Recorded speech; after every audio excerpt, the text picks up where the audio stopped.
be seated, and if you have your Bibles with you, that's super handy because we always use it.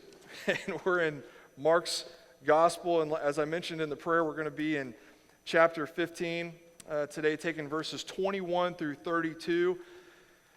We're studying about Jesus dying on the cross. Jesus died for you.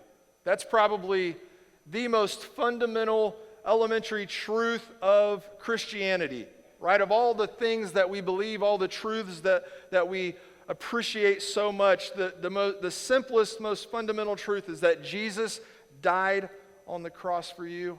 Again, as I mentioned in that prayer, that's what's at the heart of the gospel. That's what's at the very center of it. It's Jesus on the cross. So maybe today, maybe you're a new believer, and you're just trying to work out your salvation and have a working understanding of what the Christian faith is and what it believes. This is a great place to start. Because one of the first things you should know is that Jesus died for you. And so start there and then work out your salvation and understanding of the Christian faith from that point. Build it out from there. Because that's what people have done for thousands of years. For thousands of years, this gospel message has spread across the globe, and people are told, Jesus died for you. That's where they start. And from there, that's where people have a completely changed life. From there, that's where people start to see the world completely differently because Jesus died for them. From right there, from that starting point, people start to apply new meaning to everything they experience in this world because Jesus died for you. And you embrace that. That's where it begins. So that's where we're at today. What an incredibly important place to be studying in the Bible. This is just such an important time of study in this Gospel of Mark, right here in verses 21 through 32. So we're considering these details today. We're not going to study the actual death yet. I've actually slowed this sermon series down. Usually you get to the end of a sermon series and you're like, okay, let's just hurry up and end it. And so here we are 62 weeks deep, and I'm kind of like, oh wait, let's tap the brakes just a little bit. Let's just consider one paragraph at a time. So last week we studied the suffering of Jesus, and now we're studying the moments around the crucifixion. And next time we're together, we're going to be studying about the death, the actual death of Jesus. And so, again, just such a profound and awesome place to be studying. I mean, it's a simple truth that Jesus died for you, right? But if you want to have a special appreciation for that really simple truth, take a look at the details. These details help us to paint a really, really vivid picture of what's happening in this moment. Maybe this is how you can think of it today. Today we're gonna be looking at this one paragraph. We're going to be pointing out 7 details. I'm going to be identifying 7 details in that one paragraph. And maybe today you can just start with a blank canvas in your mind. Now, a lot of times when you think of Jesus on the cross, all sorts of different images flood your imagination. Probably images influenced by the media or movies that you've watched or paintings that you've seen in churches and things like that. All sorts of different things probably flood your mind when you think of Jesus on the cross. But I want to challenge you to do this today. I want you to set all that aside and let's only think about the details that Mark gives us, and I'm going to sprinkle in some historical context and some historical facts in addition to that. And so you can have this blank canvas today, and as we go through each one of these 7 details, maybe you can begin to create a collage of what this really looked like in that moment. And I think when we do that, sometimes we clean up some stereotypes that we typically carry around with us unconsciously. And so that's what we're going to do. And Mark gives us those details in such a way that it enables us to do this. Did you notice in that previous paragraph when we were talking about the suffering last week, every sentence begins with "and"? That's because Mark is so efficient with his details. This happened, and this happened, and this happened, and this happened. It's just like, here's this detail and this detail. So in the previous paragraph it was, and the soldiers led him away, and they clothed him in purple, and they were striking him on the head, and they mocked him, and they led him out to be crucified, and. Well, this paragraph today is going to work just like that. And so I just thought it would be kind of interesting to, as I preach through these 7 details in this one paragraph, you could just kind of, again, have that blank canvas and just consider each one of those details one at a time as you're painting this image of what this looked like. So remember, up to this point, Jesus has been through 6 trials, 6 different trials. Mark doesn't cover every single one of them. But Jesus was, upon his arrest, taken to Annas. That was the first trial. He was the unofficial high priest. Then Jesus was taken before Caiaphas in the Sanhedrin. That took place, along with Annas, in the night, okay, in the dark.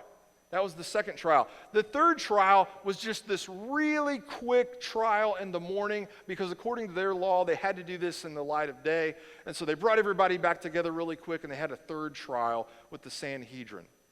Then they sent him off to Pilate, that Roman governor that we studied there a couple of weeks back. And when he was before Pilate thought he was innocent, said, you know what, you guys deal with him yourself. He sends him to Herod Antipas, who was down from Galilee celebrating the Passover. And so then after Herod Antipas put Jesus on trial and thought he was harmless and innocent, sent him back to Pilate for that 6th trial, and then they, of course, sent him away to be scourged, to be flogged. So just imagine for a moment, before we go through these details, just how incredibly exhausted Jesus must be physically, mentally at this point. He had just been up the night before celebrating the Passover. He had just been in the garden praying while his disciples were sleeping. He's been arrested, and he's been going through each of those 6 trials ever since. How exhausted would you be at this point in time? And he's taken a beating at several of these trials. He's been flogged or scourged. He's bleeding out, potentially bones exposed, potentially organs exposed. He's just weakened physically and mentally after being mocked the entire time. And so, I mean, you think of all those details just happening in a matter of hours, which we'll look at that again here. We'll come back to that truth here in just a minute. But he's in this weakened condition when they take him out to crucify him. That's the first detail. Detail number 1 is in verse 21. Let me read it to you. And they compelled a passerby, Simon of Cyrene, who was coming in from the country, the father of Alexander and Rufus, to carry the cross. So after he's scourged, he's being led to the site in which they would be crucified. And if you were sentenced to crucifixion, you would be required to carry your own cross on your back to the site in which they would crucify you. But okay, when you start getting into the details of the crucifixion historically and where it came from and how it was practiced, there's a big wide array of facts to consider. There's a ton of information. Crucifixions were practiced in many different ways. The Romans weren't even the ones who invented the crucifixion. I believe it came from the Persians. But all of these different cultures and times practiced it in a little different way. And at this point in time, it's likely that Jesus is not doing what we stereotypically think that he's doing. What do we have in our minds at this point in time? We think of all of those paintings we've ever seen in our whole life where the cross and the beam in its entirety is put on Jesus' shoulder, and he's dragging it through to the point in which he's going to be executed. He's nailed to it and then lifted up on the whole post, all compact or intact and put into the ground there. That's likely not what took place. We can tell that for a couple of reasons if we got into the Greek, but I'll spare you some of those details right now. But the Greek word that refers to the cross is special, and it refers to that horizontal piece. And so it's likely that the vertical post that was used to crucify victims is already in the ground at the site where people were crucified. These posts were already there and put in the ground, and it was the crossbeam that was put on their backs and they had to carry all the way to that site. And so that's likely what's happening right here. Jesus doesn't have the entire cross, but just the crossbeam on his back. And so that weakened condition, though, that Jesus is in, after all of that lack of sleep, after all that late night, after all of the trials, after all the beatings, after all of the scourging, he's unable to carry even the crossbeam. And so what happened was soldiers commanded someone from that crowd to carry that crossbeam for Jesus. And they could require any Jew that they wanted. And they pointed out a man there named Simon of Cyrene. Of all the people they could have chose, they seemingly randomly, choose Simon of Cyrene. And he was required to carry that crossbeam for Jesus. Because again, they could tell you to do anything. If you lived in that culture in that time and you were a Jew, and we've studied this before when we went through the Gospel of Matthew based on some of the teaching there, they could order you to do anything for them for a short time. You were required to carry, for example, any equipment that they had to lug around, whether it be weapons or their luggage or whatever. They could say to any Jew, carry this for me for 1 mile, and you had to do it. So you might remember something that Jesus taught. It was based on that reality that they lived in. Jesus said, if someone forces you to carry something for them for 1 mile, carry it for them for 2 miles, right? Jesus went above and beyond. That's what he was teaching based on that reality that they were living in. That anyone could, any Roman soldier could command you to do something like that, and you had to do it. You had to carry that. So Simon of Cyrene was chosen and ordered to carry that crossbeam. He could not give no as an answer. So he was there, and did you notice how he was introduced? This is Simon of Cyrene, the father of Alexander and Rufus. Why would he be described like that? Isn't that interesting that he's described, this is Simon of Cyrene, he's the father of Alexander and Rufus. Well, when someone introduces me like that, this is what I've noticed when I'm in the school, in the school district. When I get introduced to a teacher or a student here, oftentimes I'm introduced this way. Oh, this is Cody. He's on our school board. He's the father of Nolan, Emmett, and Reese. Why do they introduce me like that? Because they don't know me. The kids don't know me, but they know Nolan, they know Emmett, and they know Reese, and the teachers are familiar with all of them. So that's the same reason Mark is introducing Simon of Cyrene as the father of Alexander and Rufus, because his original audience were familiar with Alexander and Rufus. When Mark sent his gospel out for the first time, he sent it to the church in Rome. And so the Christians in Rome, enduring so much persecution, were the first ones to lay eyes on this gospel, and they were reading it. And so when they get to this point, this is Simon of Cyrene who was pulled out to carry this cross. He's the father of Alexander and Rufus. Well, Alexander and Rufus lived in Rome. They were able to confirm that this actually happened. They were able to say it's likely they were with their dad in Jerusalem, celebrating the Passover. They witnessed their dad being ordered out of the crowd to carry that crossbeam. And now they're receiving this gospel at their church in Rome, and they're able to say, yeah, we were there. That happened. I mean, you just think like those soldiers just randomly chose Simon that day. Well, we know that God was sovereign over that entire moment. Providentially, Simon of Cyrene was chosen because his kids would migrate to Rome. And when they received this letter, they were able to say, yeah, that was my dad. He was there, and he carried the crossbeam, and I saw it go down. So later in the book of Romans, too, if you look in chapter 16, verse 13, actually you can see their name. So when Paul is writing to the church in Rome, at the end of it, he says, hey, make sure you tell Rufus hi for me. Well, because Rufus was there, he's the son of Simon of Cyrene. I think that's a really cool detail. Isn't it amazing that when you get into the details and you consider each of these small little details that Mark has quickly for us in this paragraph, you begin to paint that picture a little more vividly and see how it connects to other places in Scripture and culturally and how it impacted the way the gospel even spread?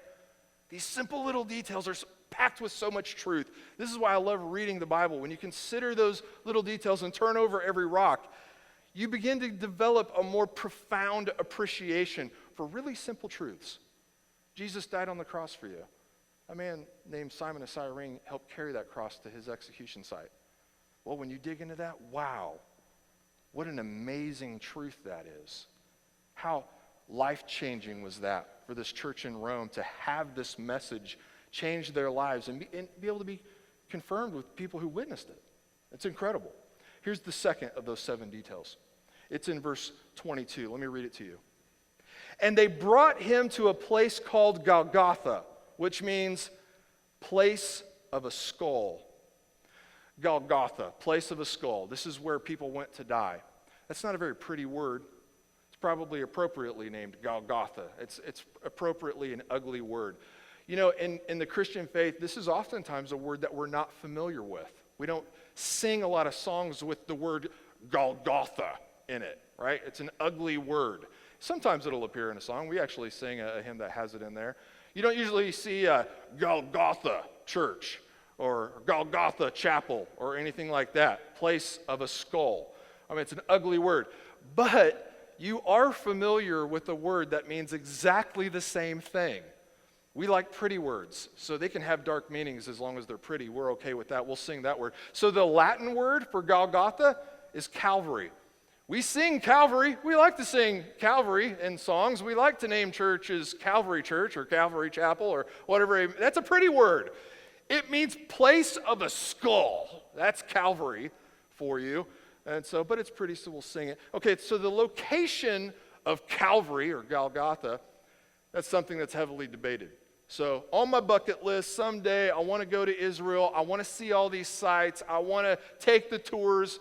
I want to spend all the money to see all the stuff. And here's the thing, when you go do that, half of these, I don't know if I want to say half. I don't know a good number to say. A lot of these sites, though, are controversial.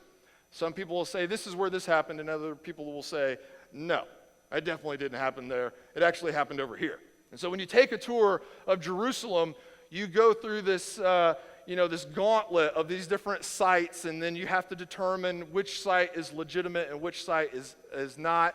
And so this is one of those sites that's heavily debated. So if you just Google Golgotha, it'll likely take you to Gordon's Calvary. And Gordon is the guy who discovered this Calvary location, and it literally looks like a skull. When you Google it, you'll see it. And it's next to a bus stop, like in Jerusalem. It's hard to think of it like that.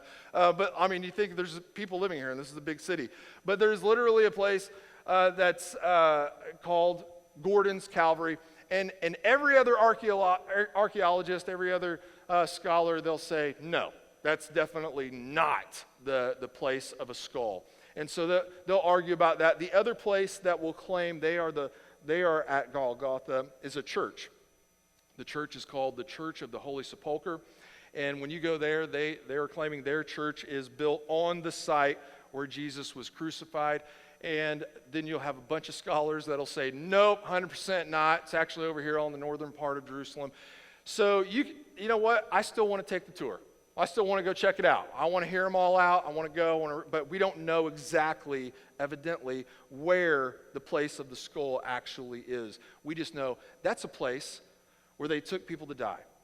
It was, I think one of the more compelling arguments is that it's on the way to Gehenna, the trash dump, the word they use for hell, because that's where they would throw the bodies after they would die. But we could spend a lot of time there all day. Those are the kind of details that I get lost in, though, when I'm writing sermons. But place of the skull, that's where people went to die. That's where Jesus was headed when he had that crossbeam on his back. Here's the third detail in verse 23. And they offered him wine mixed with myrrh, but he did not take it. So just before they're getting ready to nail Jesus to this cross and put him up on that vertical beam, they offer him wine mixed with myrrh. Why? Well, you may not be surprised, but that's a point of debate as well. So some people say that myrrh, the myrrh that they had in that time, it had narcotic properties.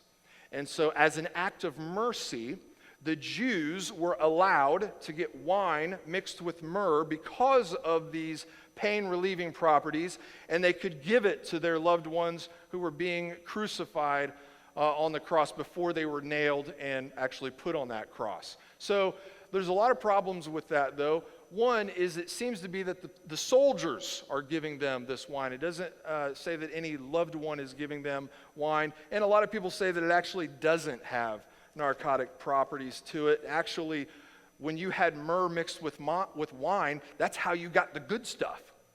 And so it's likely that the other side of this, or the other option that you have here, if you're interested in this sort of thing, is that this is wine that the soldiers were carrying on them. And it was wine mixed with myrrh because it was the good stuff. And so what's happening here is that the mockery of Jesus, this comedy of mocking him and treating him like this king that they don't believe that he is, it's continuing in this moment in the sense that they're grabbing their pouch of wine, of their good wine that they drink, and saying, oh, let's give the king some wine. Hail, King of the Jews, here's some wine fit for a king. And so it's either an act of mercy by someone who cares that Jesus is in a lot of pain, or it's an act of mockery by the soldiers offering him this wine. It's really irrelevant as to why he was offered this wine. What's important was he did not take it. Why did he not take it? I think that's what we're meant to think about, though, ultimately in Mark's gospel. And we remember just in the chapter before, when they were celebrating the Passover meal, and he added that new meaning. This is my body, passed out the bread. He took the cup, this is my blood. And so at the end, though, they were supposed to have those 4 cups in the traditional Passover meal. When they got to that 4th cup, what did Jesus say? He says, truly I say to you, I will not drink again of the fruit of the vine until the day when I drink it new in the kingdom of God. So he's saying, I'm not drinking any more wine until this kingdom is ushered in. And that's what you and I are still waiting on. When it's ultimately ushered in and we get to see Jesus drink that 4th cup of wine, we'll be there celebrating with him in eternity. But that's not time yet. And so right here, Jesus, when he's offered the wine mixed with myrrh, regardless of why they're offering it to him, he says, no, it's not time for me to drink that wine yet. That's what we're supposed to see. Let's get to the 4th detail. It's in verse 24. And they crucified him and divided his garments among them, casting lots for them to decide what each should take. So they crucified him. What does that mean? Well, again, I got into the details and different commentaries, and I really wanted to understand crucifixion and culturally where it came from and how it was practiced. I rarely decide not to share details based on how graphic they are. I usually share all of those details with you all the time. Some of these details were just so over the top awful to think about. I was like, you know what? I think I have a line that I'm not going to cross here. I'm not going to go over every single one of these details because how they practiced crucifixion and the different ways in which they did it, it's just too much to even consider. It's terrible. It's an awful, awful thing. Just too graphic to share all of those things. But how you died, we'll get into how Jesus was crucified, but how you died was basically this. Regardless of how it was practiced, you bled to death, you were dying of exhaustion and asphyxiation. You couldn't breathe. You couldn't get air in your lungs. You were nailed to the cross most of the time, and the practice that Jesus would have endured, he was nailed to the cross. We also know that after he resurrects, he's like, look at the nail holes in my hand, right? And so we know that he was definitely nailed to the cross. And so they probably would have had a small ledge either beneath his rear end or beneath his feet. And the reason they had that on that vertical post was to prolong your suffering. It was to keep you alive. You could either push off of that ledge beneath you, and that would cause you to get more air in your lungs, or you could push off, again, that ledge that possibly would have been on your rear end there to push off of that. But when you pushed off of that, a new pain began. Your feet were nailed. They were folded over in a stake. Think like a railroad spike was driven through both of your feet into that piece of wood. And so when you pushed off of that, obviously you're exchanging one aspect of suffering for another. And so it was excruciating, right? That's where we get that word, excruciating. It comes from the crucifixion. And so it was a terrible, terrible way to die. You were bleeding out, you were trying to hold yourself up, you were running out of energy, and you were running out of air, and that's how you died. And Rome adopted this, again, from the Persians because They loved how it struck fear into their opponents. They loved this form of execution specifically because of how it humiliated and served as a warning to the people that they were conquering. It was to put them on display. If you don't do what we say, this is what happens to you. It was like a flag that they got to put up in the places where they were conquering. Romans couldn't even be killed like this. It was against the law to actually crucify anyone who was Roman. You had, at least no matter who you were, if you're a Roman citizen, they could not legally crucify you. It was too vulgar, it was too terrible, it was too much suffering. And Rome felt that they were above that. They only reserved that form of execution for their opponents or people that they were conquering. Now, there were two robbers next to Jesus. Now, typically, I don't know if you've experienced this or not. I know that growing up in the church, I have a lot of these paintings and images and movies and things like that in my mind as well. And a lot of times I noticed when I was younger that Jesus would be nailed to the cross in his hands and in his feet. But the robbers to his left and to his right were often tied with rope. For some reason, and I guess that's to emphasize the greater suffering that Jesus had and to minimize their suffering. But that would not be accurate. They would have all been crucified exactly the same way. Jesus was nailed to that cross. Those robbers to his left and to his right, they would have been nailed to the cross also. Remember, the word robber was the Roman term used for any insurrectionist. It's likely the robbers to his left and to his right were guilty of the same thing Barabbas was guilty of. They were defying Rome. So they're trying to steal the glory of Rome. So Rome would call them thieves for doing so. They're trying to steal from Rome. So they would have been nailed to the cross next to Jesus. And also, and here's another stereotypical, when I'm trying to correct the painting in my mind, a lot of times when we see crosses displayed at churches or maybe outside of a church, you'll see the one big cross and then the two smaller crosses. Well, those would have all been the same size. Jesus' cross was not bigger than the crosses that the thieves were crucified on. They would have all been exactly the same size, and they would have been crucified in exactly the same way. And their garments would have been stripped of them, and the executioners had a perk. This was the one perk to being an executioner. You got to take all of the belongings of those who were being crucified, and then you would cast lots. Think of like drawing straws to see who would get these possessions. And so they were doing that. They were taking their possessions. They would be completely naked on the cross. There was no loincloth as we see in every single painting and sculpture or something like that of Jesus. He was completely and totally naked on the cross, as were the robbers to his left and to his right. And that was to maximize the humiliation. To maximize their humiliation. Okay, detail number 5 is in verse 25. And it was the third hour when they crucified him. The third hour. Folks, that's 9 a.m. You think of how many things have happened up to this point. 6 different trials, right? It's 9 a.m. The night before, he's in the upper room teaching his disciples. The night before, he's having the Passover meal. The night before, he's leaving and going to the Garden of Gethsemane. The night before, he's arrested at the garden. Judas betrays him. And by 9 a.m. in the morning, he's already on the cross. How fast all of these details that are at the heart of our gospel, how fast they all took place. It was just a matter of hours. 9 a.m. was the third hour. That's Jesus on the cross, if you want to think about it this way. 12 p.m. is the 6th hour. We'll see that referenced in the scripture here momentarily. There's going to be darkness over the whole land.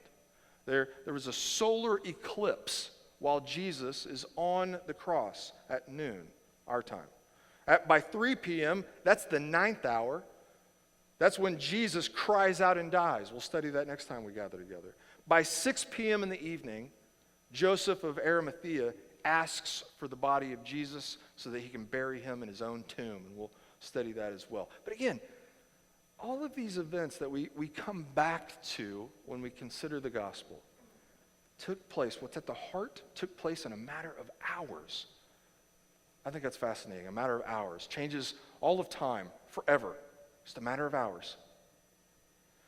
Here's the sixth detail I want to point out to you. It's in verse 26. And the inscription of the charge against him read, "The King of the Jews." Okay, so this inscription, this detail is important. Above every single victim who was crucified would be a little placard with the crime that they committed.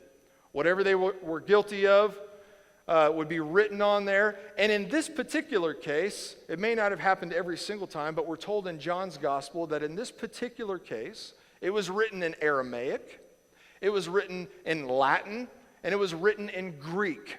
So they really wanted to get this message out.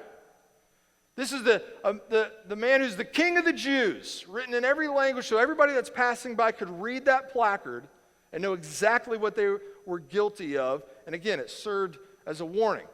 This was like a big sign for everybody who walked by. Don't do that, or this will be your fate. Now, John's gospel gives this extra little detail in John chapter 19 that the chief priests actually didn't like that. Remember, they were trying to convince Pilate that he was saying he was king of the Jews, but they didn't believe he was king of the Jews. So they actually went to Pilate and they said, "Hey, can you just add a little something?" These chief priests, the Sanhedrin, they never stop manipulating. They never stop nitpicking. They never stop their wicked tactics. And so even at this point, it's not enough for them. It's not happening exactly the way they want. They want to control every little detail. And so they go to Pilate and they're like, "Can you just add on that inscription, 'He said he was king of the Jews'? We don't like it that you say just the king of the Jews. We want you to add, 'He said he was king of the Jews.'" And Pilate, again, they hate each other. Pilate's like, "Get out my face. Get out of here." He famously says, "What I have written, I have written. Go away. I've given it to your games. I've played your game. I've lost. I've done what you've wanted. Just go away." That inscription notified people of why Rome has decided to kill them. Number 7 is the last few verses here, verses 27 through 32. I grouped these together in one final detail I want you to consider. It says this, starting in verse 27, "And with him they crucified 2 robbers, one on his right and one on his left.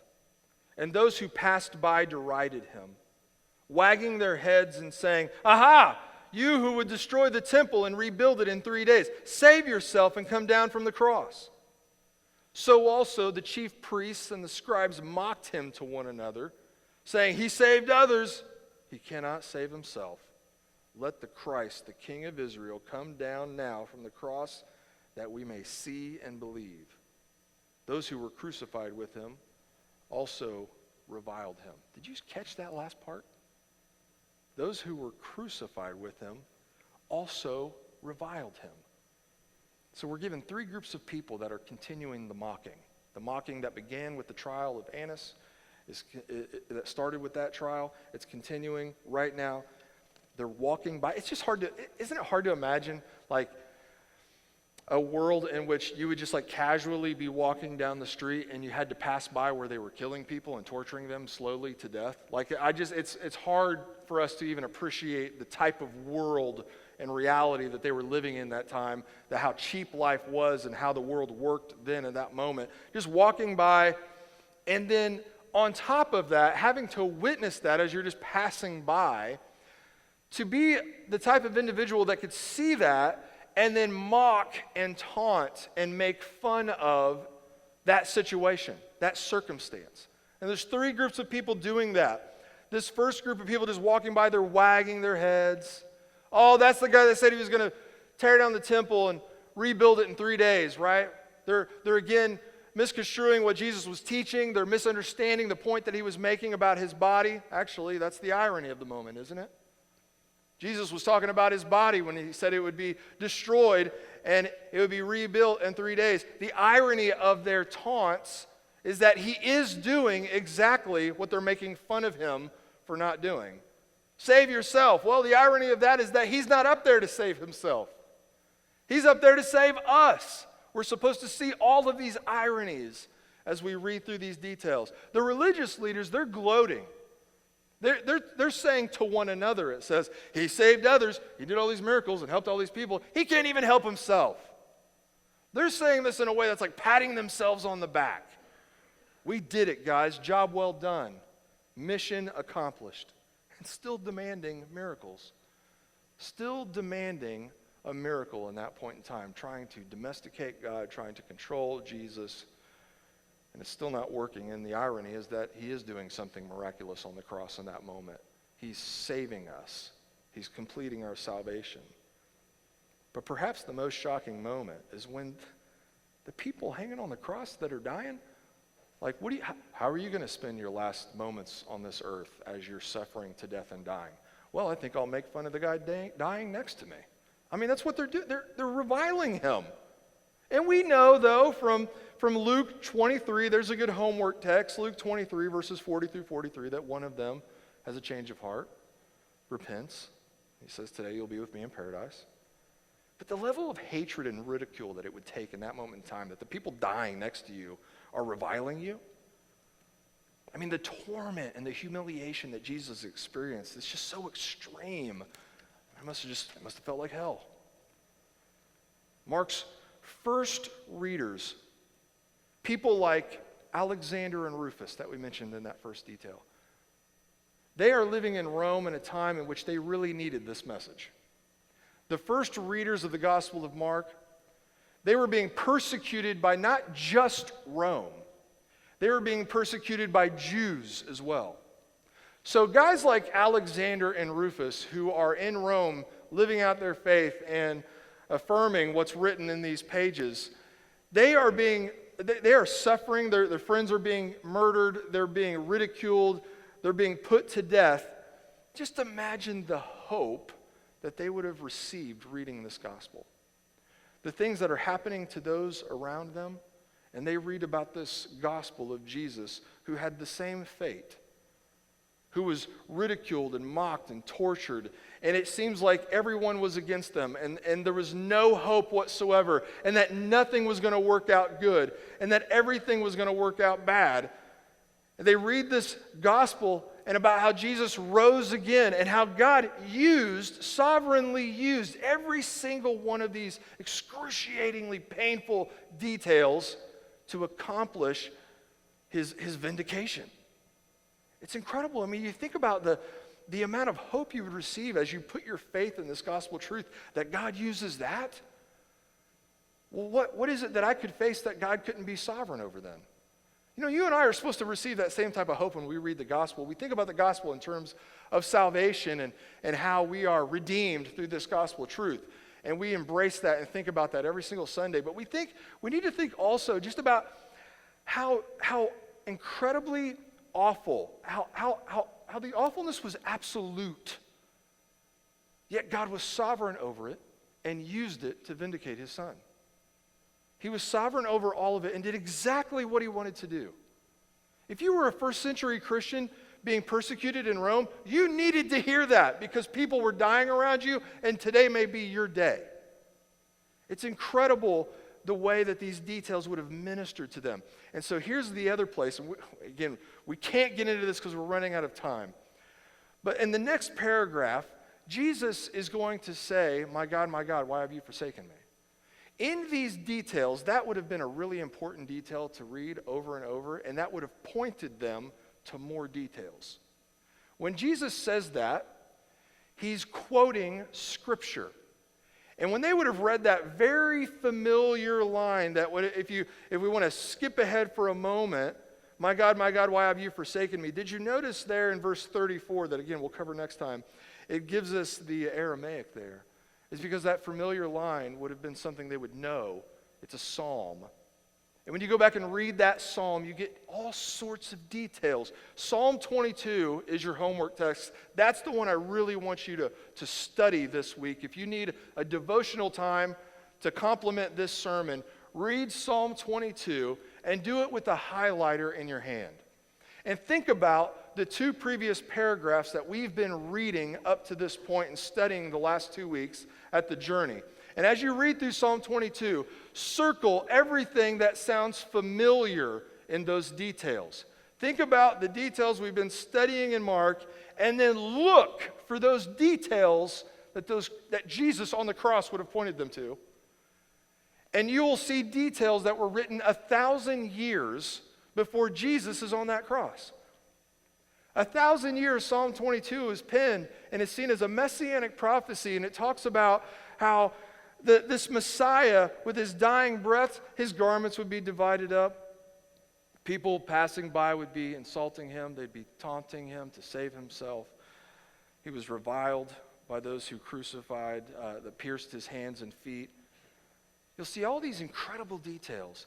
And you think, being that first century Christian, you seeing these details and finding hope in the situation you're in, God can work out our salvation in an impossible situation like that. Well, then maybe anything I can face, God's sovereign over too. Oh, and also 1,000 years before that happened, God was calling a shot. That's just how sovereign. I mean, God's either sovereign or he's not.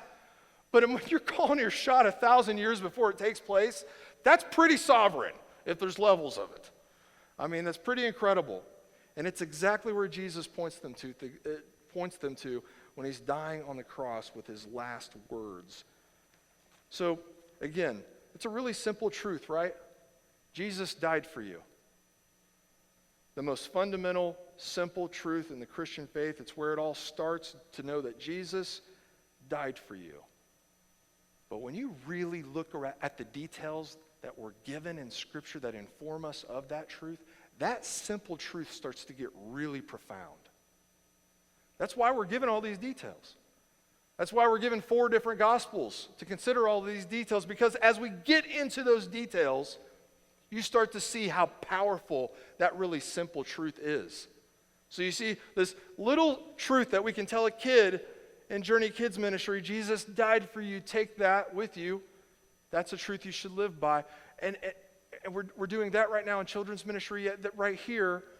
Some of you have been Christians for your whole life, 30, 40, 50, 60, 70 years, and so you're still digging into these details and seeing how profound and how big that truth is, that the sufferings of Christ that led to his vindication, but the sufferings of Christ, it leads to our redemption from sin. What an incredible truth it is that Jesus died for you. Let's pray. Lord, again, we thank you for the Gospel of Mark, and we thank you for each of these details given to us in this gospel in such a quick way. Just one quick detail after another. It's so easy, Lord, for us to just scan over them. But Lord, when we prayerfully walk through each one of these details, it's incredible. It's absolutely amazing, Lord, what you accomplished there that day. It's incredible, Lord, how you were setting up Simon of Cyrene and his family to be able to teach your truth in Rome, where they were persecuting Christians the most. Lord, it's so incredible, Lord, that with your dying breath, you're saving the man next to you and giving us words to go see just how sovereign and in control you are. Lord, you did this to give us hope. You did this to save us. Lord, help us to think about that hope in such a way that would transform how we think and live right now. There are so many people here today that are facing hardship, that are facing situations that seem like they're spiraling out of control. They are facing situations that just seem impossible, that seem like nothing good could possibly come out of it. But Lord, when we look at these truths in Mark's gospel, we know that you have a purpose for all of it, and we can trust you.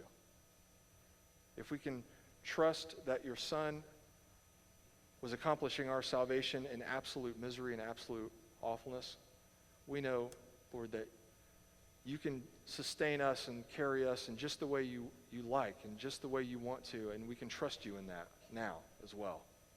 So Lord, help us to think about these truths in such a way that would change how we think and live in this world, that we would do it to your glory. And it's in your name, Jesus, that we pray.